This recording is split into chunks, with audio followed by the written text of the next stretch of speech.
Hey, hi everyone, welcome back. So guys, as part of the previous session, we have seen a simple example how exactly we'll be handling the radio buttons. Let us see how are we gonna handle the checkboxes. See, the same thumb rule applies if the type is a checkbox, if the type is a radio, or if the role is a checkbox, you can use this particular check command.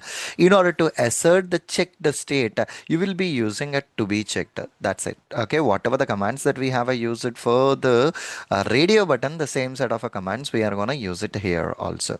Now what I'm going to do right now, in the previous example of a radio buttons, we have a used this bing.com, this is strict moderate and an off. Now here we have a search suggestion checkbox is there. Okay, now we have a search suggestion checkbox. I just want to handle this search suggestion checkbox. Okay, so how are we gonna deal with this search suggestion checkbox? So let's come back to the program. Get by label, get by role, and get by locator. Let us deal all these things right now. Await page dot. Okay, get by label.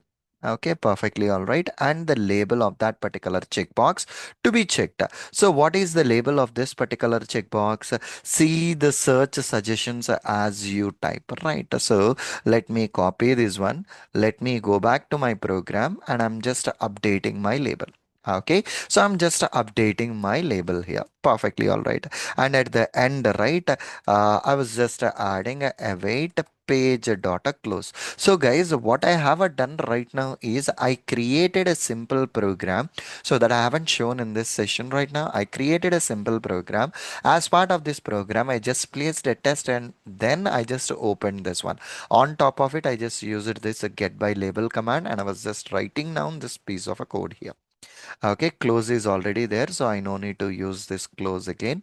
Perfectly all right. So now, okay, so we are asking it to check. So if you look at this particular application, guys, the thing that we need to consider is by default. So which means as and when the page got opened, this checkbox is already in a checked mode. What is the point of checking it again? So ideally, if it is in a checked mode, we need to perform a uncheck operation. So here, instead of a check, I'm gonna use this uncheck operation. So here, check, use it to check the checkbox.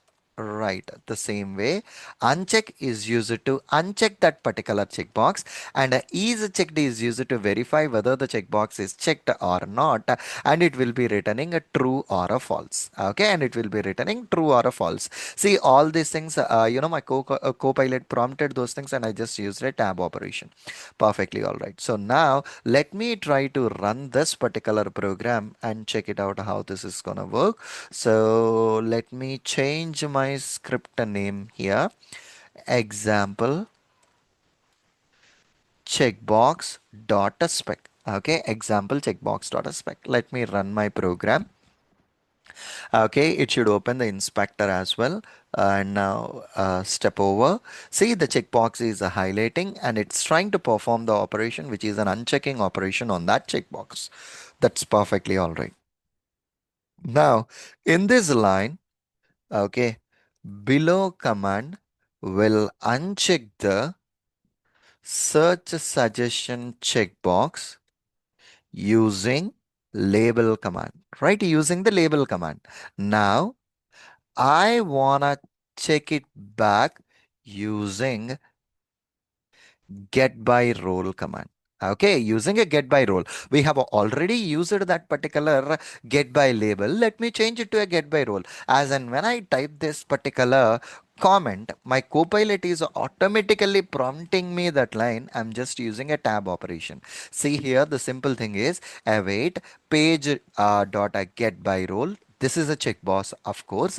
That's the name of that checkbox, and I want to check it. Perfectly all right. And then the next operation is I wanna uncheck it by using locator. See, even I didn't type it, my copilot is prompting that, hence I have accepted it. And here, let me type my locator, await page dot locator.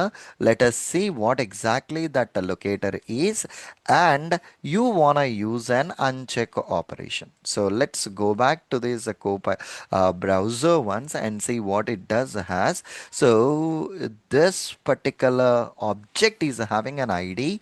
So whenever you have an ID, you will be using a hash ID. Perfectly all right. Let me save this program and let me rerun this particular program once again. The program it's trying to execute, the first thing is it will try to handle this one, which if you observe it, basically it performed that particular operation, and now the role is changing it again, and even this one is also changing it again. So the last one is an uncheck, hence it got unchecked successfully, and the await page dot close, that's the gonna action perform these operations. Perfectly all right. So this is the way how exactly we can handle the operation on a checkbox. See, one small point, if you compare on a browser, guys, basically, if you look at the radio button, we can select a one value from that.